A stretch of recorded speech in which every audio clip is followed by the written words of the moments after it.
Welcome back. Hello from the frigid north. Frigid everywhere right now is what it seems. Yeah. The snow warning's out. Everybody's worried now up here. That's right. Everybody's worried. Everybody's concerned. Love it. Everybody likes to be worried. It's the middle of February. Oh, happy Valentine's Day. Yes, happy Valentine's Day. Yeah, this is a Valentine's cast for all of you out there. We're delivering you a nice box of chocolates today. It's February 14th, the year 2025. Welcome aboard, everybody. Listen to Crushing Iron Podcast, and this is episode 832. You're on fire right out of the gate. Yeah, that's what it Nice is. name. Right out of the gate. Yep. Yeah. Yep. Big day. I mean, we got, Day. we haven't really had much snow now, man. And it's like, looks like it's going to happen a little bit up here. So that's Yeah, we're supposed to get more. Are you really? Okay. Yeah, Saturday and Sunday, because we got, I think, maybe 3 to 4 inches, and more snow. We Love got it. 2 inches. It's coming. Yesterday I got the, I was like, what can I do? I can't skate on the water. There's 2 inches of snow out there. Yeah. Or the ice. So I got the fat tire bike out, let the tires way down, and started riding around on the ice on the lake. Your work. On the fat. My goodness. I rode about 5 minutes. I was like, what the hell?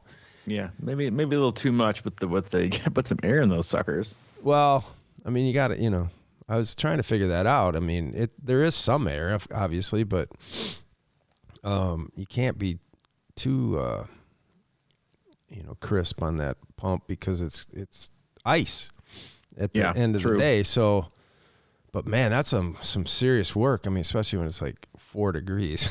It was just like my neighbor texted me. He goes, "What the hell are you doing?" I said, He goes, "There's that guy again." Yeah. They're doing crazy shit. Well, and you want to keep it low because the last thing you want to do is increased wind chill. That's true too. I mean, you want to go as slow as possible while generating as much heat as possible. Go out there in your ski jacket and you're, just sweating buckets in about 2 minutes. Yeah, and then you stop cold for like 2 seconds. All of a sudden it freezes and you're freezing again. Yeah, listen, that's a winter. It's there to toughen us up a little bit, make us appreciate spring, and then before you know it, we're bitching about summer. So yeah, I mean, really, probably only have like 4 months of the year where people don't bitch about like the weather and the temperature and how inconvenient it is. But yet we go through it. We do like to bitch, don't we? Every single year. Yeah, it is what it is. It happens every year. It's not like it's a shocker. But yeah, that's what it is. And we were talking a little bit before we went live this morning, kind of about expectations, which is, I'll let you kind of like lead it off about the documentary and kind of what you were thinking. But it's an interesting topic though, right? Is in that, with this, I think one of the reasons we struggle, right? I think a lot of people struggle the farther away you are from a race. But I also think it's because you're stuck managing, because everyone has these, like, to me, races are just another word for like an expectation. Like you get to go and do the event, but the event has an expectation. The expectation is for you to provide a result that is representative of the training that you've put in, also attached to the hope that you want it to be that you're improving. And it's all wrapped up into like one big gift basket that is a $600 entry fee where you go in and you put on a bunch of spandex and chamois cream and race around in your singlet all day. And then you expect that. But the longer you go or longer you have in between, the only real thing to manage is two things: managing your expectations, managing your commitment and motivation and consistency. It's kind of in one bucket. But expectations, I think, are hard because you have this expectation that, listen, everyone has an expectation, whether you want to or not, whether it's small or large, whether it's, data driven or consistency driven.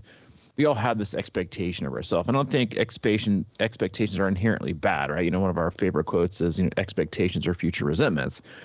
I don't think it's expectations really that are the problem, right? Because we all have them. It's kind of like an ego. Everyone's got one, whether it's gigantic or tiny. We all have one. No one doesn't have one. It's just managing your ego that can be problematic or can be, very fruitful, right? If you're managing your ego when other people aren't managing their egos, you usually come out on top, right? You come out looking better, being better, making better decisions, not making impulsive decisions. You're more thoughtful, and you kind of let everyone else like crumble and make these mistakes. Same thing with expectations. We all have expectations, but it's managing them in a healthy and appropriate way I think that allow us to probably come closer to meeting them versus having these grandiose, super high expectations that end up becoming future resentments. It's not so much the expectation it's a problem, it's how you managed it, right? And I think that's the crux of like why just January, February, March, April are so difficult, because all you're left to do is you're kind of left to your own devices. You're left to train alone, and you're solo, whether you like to train solo or not. Like, you're stuck. Your commitment, your expectations, without this event / opportunity to see them come to fruition, or as they get closer, have your level of excitement raise as your level of expectations raise. So I think it's a great topic, I think, for any time of year, but especially now when we're so far away, I think, from the race, which is the expectation. Yeah. I think we're all kind of on a continuum, so to speak, of like, we want to get in shape, or some of us really want to do great in a race, but how great do you really want to do? I mean, and how hard are you willing to work to get there? I've been thinking about, maybe the last few years I've gone out and raced, and, back when we started, we used to really work hard. There's a lot of times we just go out and really just blast stuff. And, we would work hard in training, and almost maybe, I don't want to say like unrecommendedly hard but some days we would really kind of push the envelope and test our limits and stuff during training rides and runs and things like that. But, over the last few times I've gone out, and I didn't really have expectations back then. But when I got in the race, I was able to handle it. And the last few years, I think I've kind of trained in a manner that doesn't really push myself as hard as I could or should maybe in training. And then I go out during the race and try to push harder. And that's a bad formula. I think that if I would go out in these races recently and just kind of race like I trained, I probably would actually do better, because I'm trying to force the issue.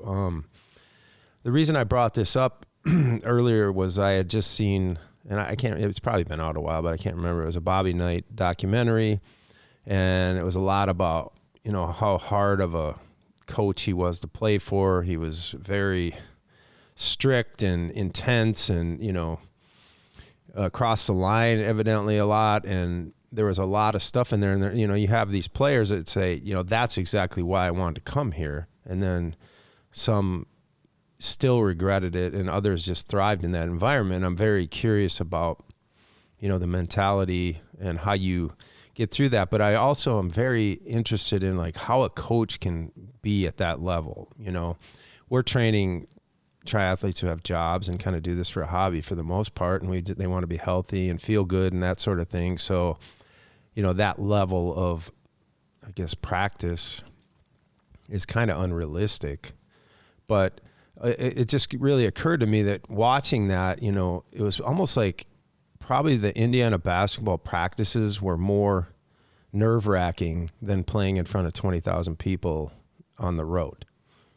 So it's like, it makes sense why they, he had such a tremendous record and had so much success, and the players were just kind of immune to anxiety probably by the time the game rolled around, or at least certainly well drilled in it. And I'm not advocating necessarily that style of coaching, but it certainly has a point that it makes where, they probably just, everything about their practices was probably so much easier or harder than the actual games in some respects. It was kind of like going on vacation when the crowd was in the building. So it just really makes me think about, my training, where, at what points maybe I could create a tougher environment in training that would make racing easier. And I do think we have to explore that a lot. And obviously you need to be ready for it. But there are certain cases when I know that for a fact, I can say I had a, good workout, but I know that, maybe I just didn't push it and push my limits as much as my sort of expectations demand. You know what I mean? It's like, it's such a gray area where, I always say for my athletes, I say, if you want to kind of test yourself, the best place usually is to do it is on the bike, because I think a lot of people don't understand their possibilities on the bike, you know, and shredding themselves a little bit, because it's amazing how many times, you know, over the years where I've really just laid into that bike and just been exactly cooked, but, you know, you sort of can rebound from it because it is the bike, it's not the run, you know. And I think it's a good thing it's sort of a good barometer for a lot of triathletes is to, you know, see what their limits are on the bike a little bit more aggressively. Yeah, I mean, listening to you talk actually like reminded about like Bob Knight and being a coach and why people wanted to come there. Because I just had this conversation at Run Camp with, I think, a smaller group of athletes, and I was just talking about my my treatment experience. And so when I was leaving, about 2 weeks before I was to leave treatment, I was there. I was like day 70 or 80, something like that. I was leaving after 90. And I had to go immediately from where I was in treatment immediately to, I didn't have to, but it was suggested that I would go straight to a halfway house, like a sober living environment. And I took this field trip to this place that had sober living upstairs, and then downstairs was like treatment, and it was on Music Row in Nashville. I think you remember this when I talked to you about it. And I remember I took the tour and I went in and like I had like my own room. I had like a queen size bed. I had like a freaking big screen TV. I mean, and if you've ever been to Nashville, like Music Row is pretty poppin'. I mean, it's a legit place to go. And everything was nice, and it almost felt too nice and too catered, and maybe soft isn't the right word, but to me it felt soft. And I remember asking my primary therapist at this time, because I was in the zone. I was motivated. You know, I had an expectation, which was to stay sober. And I was at the point where I was like, I'm willing to do whatever it takes to help me stay this way. And I remember asking him, I said, you know, he said, what'd you think? And I said, it didn't feel right to me. It felt too easy. Like I was coming out of this really tough environment, and it was like too easy of a transition back into the real world. And I said, well, what did you do? Because he had 20 plus years of sobriety. And I was like, if you're going to, you know, if you want to pick someone's brain, it's like business, right? You want to figure out how to run a business. You don't pick the brain of someone who's been bankrupt, you know, 4 times and closed 3 businesses. You want to pick the person who's been successful. And he said, well, I went to this other one. And I said, yeah. He said, where is it? Well, I said, it's over in East Nashville, which I mean, now is different, but back then it was still, you know, not that awesome. And he was like, he was like, you know, if you want to go and be serious, you go there. And I said, all right, I'll go check it out. So I go check it out. You know where it was. We had dinner one night. I walked from there. It was in a car. And it was this house where there was 14 other guys in there from all different ages, all different, life experiences. We're there for all different reasons. I had to share a room. I had a twin bed, shared a room with this older guy who ended up eating like pork rinds at 3 a.m. in the morning and snored like a freight train. You had a hard stop curfew. Like you had to be out of that on both ends. You had to be out of the house by 8 at a job, and you'd be back home by 8, regardless, unless you had to work. And then you had in enrolling in this place, they didn't take long-term commitments. It was you had to pay $200 cash a week. That was it. But it was like really, really strict. I remember going in there and looking at it, and I was like, this feels more like what I need. It felt harder. It felt tougher. It felt like I was going to have to be on my P's and Q's a lot more. And then I remember we had like a mandatory meeting every night, not one night a week, but every night, everyone in the house got together and we had a meeting. I remember the first one I sat in, I had 90 days sober. Everyone else, and they were there for all different reasons. Like, they were on diversion. They were trying not to go to prison. And everyone in that house had over a year. And only 2 of them were there because they had to be. Everyone else was still there by choice. They didn't want to leave. Somebody there had over 2 years of sobriety and had lived there for a year and a half. And as I got to talking with them, they were like, yeah, like it's not glamorous. It's not, easy, but it keeps us in line and makes the real world feel a hell lot easier to manage, because we're having this like, maybe difficult, more stringent environment. So anyway, that's where I chose to go. But hearing you talk about like what people need is, I think people need different things. But for me in that period of time, without question, I think it was one of the best decisions I ever made in my life, honestly, was to choose more hard than to meet. I mean, coming out of treatment, all you want is easy. But I remember coming out of treatment, I was like, man, it's like, it's pretty easy in there. I mean, it really is. Like, you go through hard stuff, but you don't have any temptations. You don't have to deal with life. There's no TV. There's no social media. There's no friends asking to go do things. Like, there's no, family. There's no distractions. You're all there for business. And then you leave, and you're on your own. And I remember thinking, like, I don't know that I'm ready for all my end. I feel like I need like some more tough. And to me, that's what I knew I needed, and I'm glad I did it. But you talk about like expectations and coaching. I think certain people need like the Bobby Knight. They come there because they intrinsically kind of know like they need to be pushed. They need to be challenged. Maybe their ego is too big. They need someone not to kind of break them, but to kind of break them. And that's something I think I've told you before many a times, is that, like I was so stubborn in my alcoholism, and I was such an alcoholic that for whatever reason, like I was so stubborn and my ego was so large that I had to have like the weight of the world come crashing down on me to wake me up. And then in return, I had to have that same hammer to get better and to stick it out. But I'm eternally thankful that that's what I needed, and that I didn't get the soft landing, that I didn't get the, that I got the hammer, that I didn't get, like a slight pat on the back. I needed the fucking hammer, and I got it. And I'm forever grateful for it, because I wouldn't be sitting here where I am right now talking to you in the life that I have.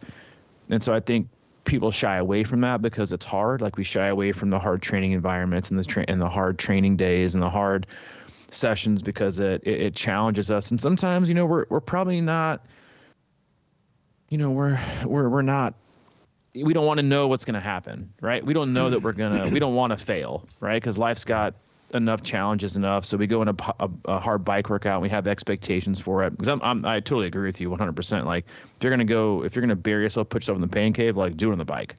And, so I think, like you gotta both know what you need, but then more importantly, I think you got to know when you need it.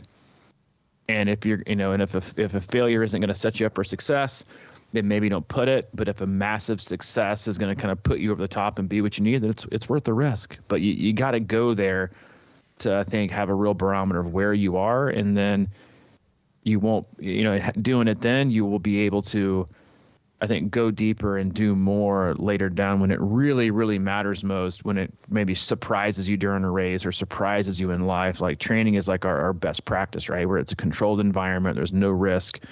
There's also no reward, right? But on race day, it's the reward you want. And sometimes you got to be prepared for the pain or for the discomfort or for the rain or the snow or the wind or the heat. Like, you got to be ready. If you haven't trained for that or trained for that adversity, then you're more likely to falter. Yeah, when I hear you talk, I mean, obviously you went deep inside and made these decisions from the purest place you had, and you knew what you needed to face, and you kind of opened up to that. And I think on a much smaller scale, I mean, we face that on a daily basis with training, right? It's like, I know, when I've been in a really good groove, and I used to seek out the harder times of the day or the tougher routes and all these sorts of things. And I've noticed over the years that I kind of like, I'll still dabble in them, but I won't lead with them. It's almost like, yeah, you go into that place. Yeah, I'll go here. Maybe just twice a week I'll stay at this house, and then the rest of the time I'll stay on Music Row or something. It's kind of like half in instead of going all in. And I think we face those decisions a lot. And I know personally that I haven't, for whatever reason, kind of tested that threshold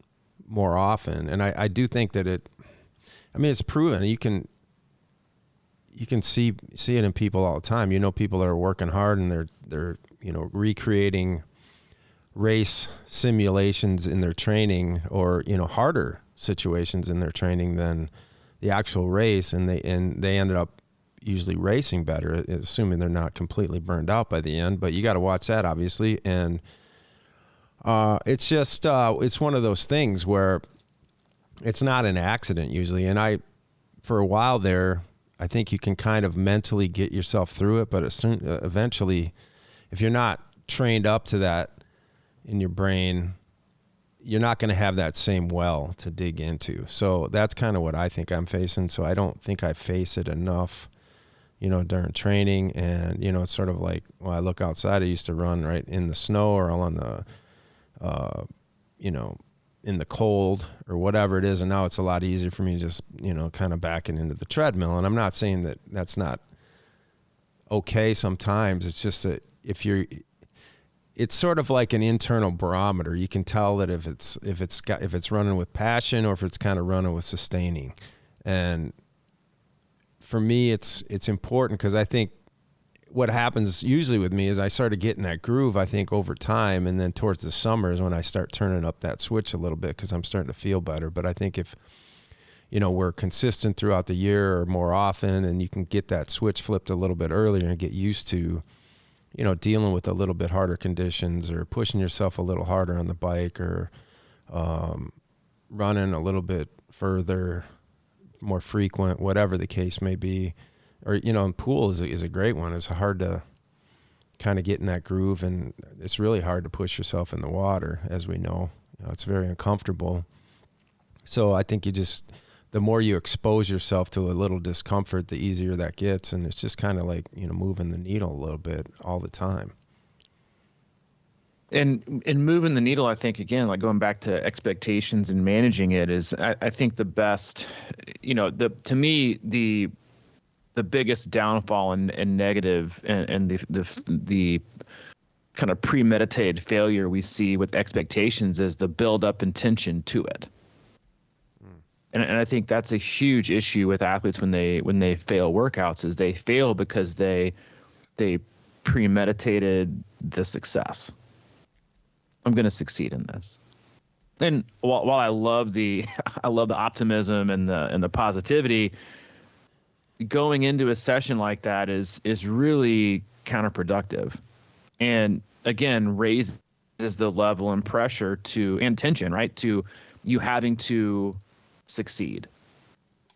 And to me, like the best, I know for me, like when I've really, really gone to the well in a cycling workout or a swim workout, rarely ever a run workout. It's been more of like a random, adventure day or something like that, a run camp where I've just kind of gone out and just said, fuck it, I'm going for it. It's been a split second decision. I'm in the workout, I'm in the moment, I'm feeling it, and all of a sudden, because we all know this, right? Like when everything fires on all cylinders. In the middle of a warm up, you've done a few reps, and you're like, dude, mentally clicking, emotionally check, physically feel incredible, and then there's that fourth one, which is that, to me, is that do I have that headspace to where I've got the willingness to go where I don't like to go. Right, it's like you go in, you got your headspace, right? When you go into every workout, and you got your mental door, your emotional door, and your physical door, and there's that other door like in the corner. It's real small, like a crawl space, and it stays shut most of the time. But it's the hurt locker, and you don't like to open it because once you open it, you know what's coming. It's gonna hurt, and it's gonna hurt bad. So we usually stay away from it. And you go into a workout, and you're like, man, I really don't want to do this today. I don't have, because I have more athletes say I didn't want to do this day. I wasn't mentally there. It's never a physical thing. They're just like, I just didn't have it in me today. Life was too tough. I already gave myself to work and to life and to stress, and I had nothing else to give. But we all kind of know those days where, in almost like a masochistic way, you're like, the first door you go to open is that one. And you probably know, inherently that emotional door check, mental door check, physical door check, and you open them all up and you're like, dude, I'm ready to roll. Let's open up. Let's see what happens today. But it's never good to premeditate that. I think it's always like I can go there, because if you can't check the other boxes, then the likelihood of you going there pain wise is not very good, or it's not going to last very long. And so I think like you have to be more spontaneous than almost planned when you want to go really, really deep to these really difficult places. But you got to go there, because to me, it also is the best way to simulate what's going to happen on race day. Right. The unpredictable nature of, I mean, that's how I knew something was up and you were sick at run camp. When I saw you sitting in that chair, I was like, dude, it doesn't matter if Mike's ran a total of 2 miles in the last like 2 years. He's doing 4 loops if he wants to do 4 loops. You always have this an amazing like intrinsic way to just flip the switch and turn it on when it needs to be turned on and tough it out. And so I was like, something ain't up, something. And then when you got sick, I was like, that makes sense. But like, you know, when you go into races, like you can kind of plan for it, but then it's brutal. You know, you get a flat tire, and then again, doesn't have to be like physical. It could be a flat tire. It could be a dropped water bottle. It could be getting kicked in the face in the swim. It could be, you know, last minute panic because it goes from a wetsuit swim to a non-wetsuit swim, or a headwind, or whatever it is. And so you have to, I think, you have to go there. You have to go there enough. And that is what I think the biggest thing is. You have to go there enough to know what it feels like, to know how to mitigate the impact, but also to know how to manage the expectation of what that result may or may not be. And to me, a lot of times it shouldn't be so much like the workout, like I know for me, like the proudest workouts that I've gotten through that have been tough, it hasn't been the watts or the pace that was finished. It was my willingness and commitment to continue to put myself voluntarily through discomfort. One more rep. No one's watching you. No one's around. And frankly, no one probably gives a shit except for you. You're in your basement. You're on the bike. You're burning out. No one. You got your music in. It's just you, your imagination, your intrinsic motivation, and that's it. You're out on the run. No one's out there. You know, cars aren't honking at you as you're running by your subdivision, you know, like entrance. You know, people are just going on their merry business. Same thing in the pool. That one more rep, that one more set, that one more little bit of effort, when you don't quit, like that's what should matter most. Because that's what you take with you. You're like, man, I'm proud of myself. I made it happen today. I did not quit.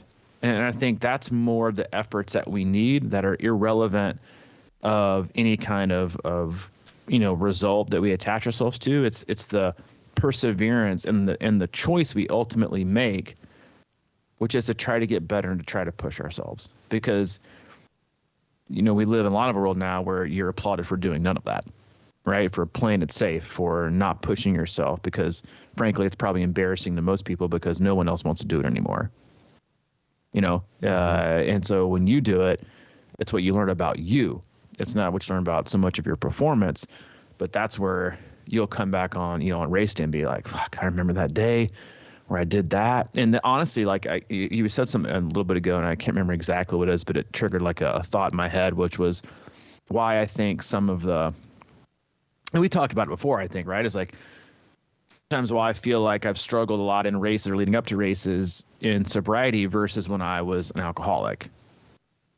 Because I was in pain all the time. So I was always willing to go deeper into pain because it gave me some like slight relief from the pain that I was always in.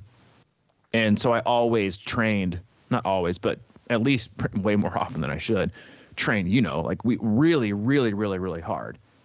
You know, I'd go out in the trace and bike 30 miles in one direction easy, and then I'd time travel 30 minutes back in like freaking August.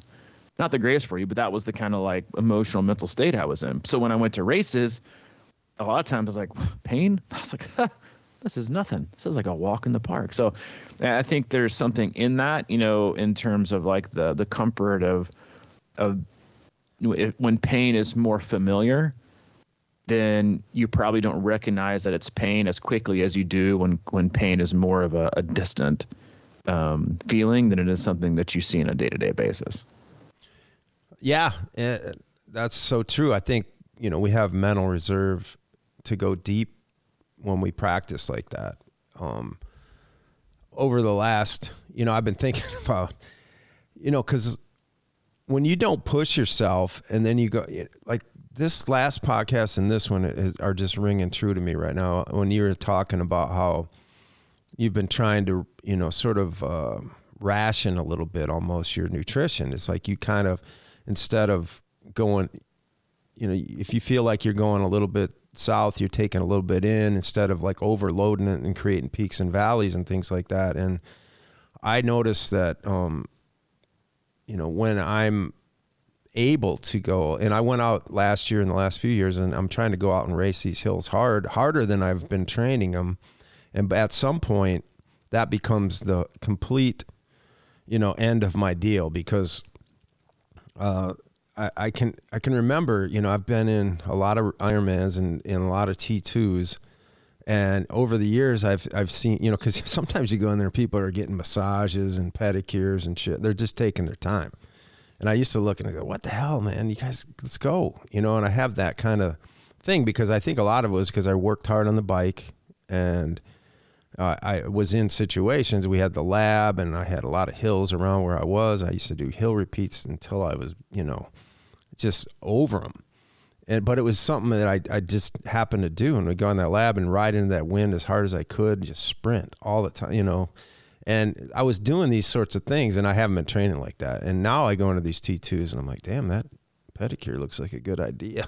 I'm starting to like push off. Because the run, it used to seem like a challenge. Now it seems like the last thing ever in my life that I would want to do sometimes. So it's a weird situation. And I think what you were saying about the nutrition, and, cause I'm out on the bike course these days, and it seems like I'm going through there and they're handing out Morton gels, and I'm like, give me that whole box. It's like a weird mentality. And I think a lot of it is cause I just don't train hard enough. And then I try and go out on the race and go harder. And that's just not any kind of formula for anything, because like I was saying, if I go out and race how I trained, I'd probably be a lot better off mentally and physically coming into T2 than trying to actually, like just bury myself on the bike just to get through it. It never really pays off well. So, it's just interesting. I had that one more rep thing. I like to, that's when I know I'm going good. It's like, all right, take a little breather, just go one more. And then you get more used to facing what you're doing, because I'm out on that bike course in Wisconsin sometimes on that second loop these days, and that stuff's getting into me a little bit, whereas before it was just kind of a challenge. You know what I mean? It's like it's sort of head down versus head up.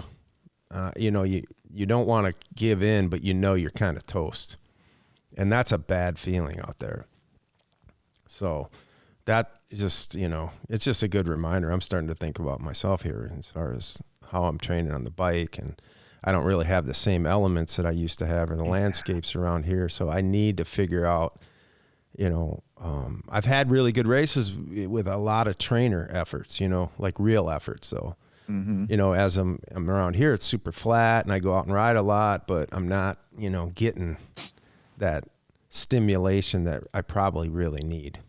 I'm gonna ask you a question, and then, so we're PowerCast today. We can close that in a minute, but it's so funny hearing you say that, because like I think back, and I think it's so true into how we let social media and podcasts, right? Like what we do in like podcasts and social media and reviews and forums and Facebook groups alter our sense of what we either believe or don't believe, or shift us to one way versus the other. Because I'll give you an example. The last time I did Iron Wisconsin, you and I did it together, and I did 98% of my training on the trainer, because Hayden was just born. I was watching Sons of Anarchy. Like I had to be close to home, and all of it was on the trainer. And the funny thing is, I remember riding that course, and I still had pretty good bikes, but I feel like it was like a 530 or something like that. And I remember thinking like, yeah, the roads were kind of rough, but it wasn't like I was riding through like, random cornfields with boulders. And now if I think about when all you hear is, right, because now you have like, more social media and more people talk about it in Facebook groups, is the more you hear about people saying that the course is terrible, in your head you start to shift the narrative. Oh, I don't want to do that. I don't want to do that course. It's freaking like the roads are terrible. And you're like, but wait a minute. You've actually, and yes, I know roads get better and roads get worse, but you're like, wait a minute. I've already done it. I didn't even ride outside and I thought it was fine. But how you let other people's negativity and beliefs or being scared or their interpretation of, it's a perfect example, right? It's like I think that same year you and I did Muncie, you and I trained in the lab like, 3 or 4 times a week, super windy. We went to Muncie, we raced, and the whole next week it was like, oh, the wind was terrible. We were like, there was wind? Yeah. Because all we trained was in the wind. And so it's just interesting to me how the narratives that couldn't be any more true of our society right now, is like the narratives that we choose to consume is what alters our actual reality 100%. It's not actually our experience in life. None of it is. It's what you choose, what narrative you choose to consume is your reality. And it really is as simple as that. So when you see people who, on both sides, constantly just stare at the news, I'm like, you're not even in reality. Your life is now a narrative of someone else and someone else's agenda on both sides. Like it's mind-boggling to me. My mom does it. My in-laws do it. I'm like, what the fuck are you doing with your life? Like, that, like, don't you have anything better to do than consume someone else's narrative? Like, go live your own reality, because now, as soon as you get done living someone else's narrative, like now your reality is totally distorted. See things differently, you believe things differently, or you don't believe anything, or you don't even think through things. Like that's the world we live in. And so I think like we have to remember, like, and again, this is the same when you go into like these Facebook groups, like you can feel perfectly trained and perfectly on point, and then you read someone who went out and did some 100-mile bike followed by a 30-mile run and did it 3 times over the weekend, and that was like their taper, and you're like, and then you start questioning everything. Like just the more you can hunker down and live your own, make your own narrative, create your own reality, live in that space, you're setting yourself up for success, because that's all you've got to fall back on race day and in training is you. That's it. You might have an extra song during training that can pump you up a little bit, but ultimately, yeah, that's you, right? The song's not going to get you through. It's going to help you maybe kind of prime things up to get it done. That's on you. It's just interesting, I think, like looking back at that Wisconsin race, how now when people are like, yeah, I hear the road's pretty tough. I'm like, wait a minute, you've actually done that. It's all interesting how that stuff kind of messes with our head, and I think our own experience in reality. What was the question you were going to ask me? Or do you think, like, in terms of like the Wisconsin, now that you've ridden it so much over and over, do you feel like riding it and hearing about people talk about how rough it is, do you think it distorts your anticipation going into the ride more than of not hearing people talk about how rough it is? I mean, I think it's as rough as out of shape as I am. You know what I mean? Like I feel it more when I'm not in great shape. So I was either working with it right when I started with, it was a long time ago with this podcast, and I was a guy I was working with, or he's in the club or something like that. He was planning to come into Wisconsin from out west and just hammer this bike course, and he told me, he had a plan. I know exactly what you're talking about. And he, had his aero bar slammed to the frame, and, it was just super aggressive and all this stuff. And I didn't even think about it, because I had done the race the year before. I had a really good race, my first one ever. And like you said, it never even crossed my mind. I didn't even notice the roads that first time. And we were coming up from Nashville, and it was just like, what? They were? I don't know. It was just sort of normal roads to me. He got done. He had a kind of a bad bike for him, or what he had planned, and I saw him on the run course. I'm like, he looked bad. I go, how you doing, man? He goes, why don't you tell me about those damn roads? That was just ridiculous and all this. And I was like, it just caught me way off guard.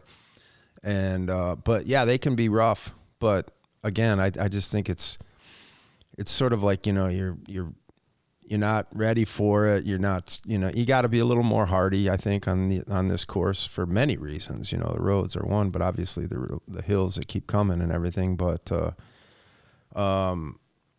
yeah, so I don't know, man. I think it's a fine course. There's some rough. There's just like more of those. It's not as rough as there's one section that has like those bumps every 20 feet or whatever for maybe a couple miles. Those are the ones that get me the most. It's just sort of like you can't avoid it. It just keeps jarring you after, So I forgot what I was going to say before that, but anyway. So I don't know. I don't think it's any worse than a lot of courses. I mean, certainly there's some really smooth ones out there now, but again, man, it's just like you're saying, you ride into the wind a lot, you ride a lot of hills.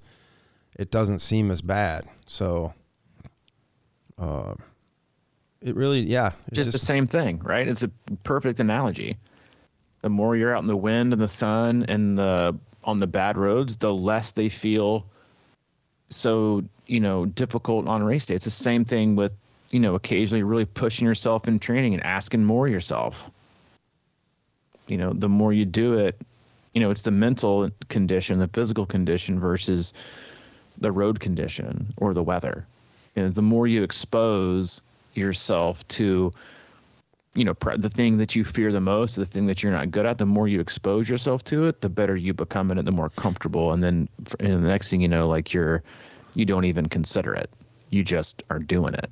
And if you can get to that point where you don't have to think about it, because even thinking about it takes energy and stress.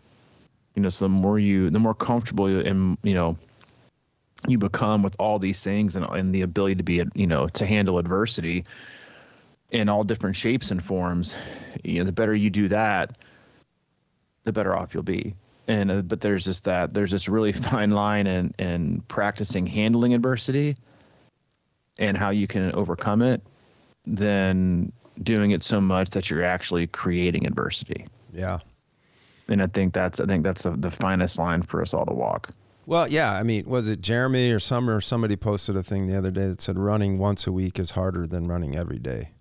100%. And I just think that's a real good way to look at things, because, when I was struggling back in the day with I was really afraid of a swim, and I just started swimming every day. We've talked about it many times, but the weirdest little things happen is that you just jumping in the pool doesn't seem as hard, and everything little thing like that, getting on the bike a lot, you're more familiar and more comfortable with everything.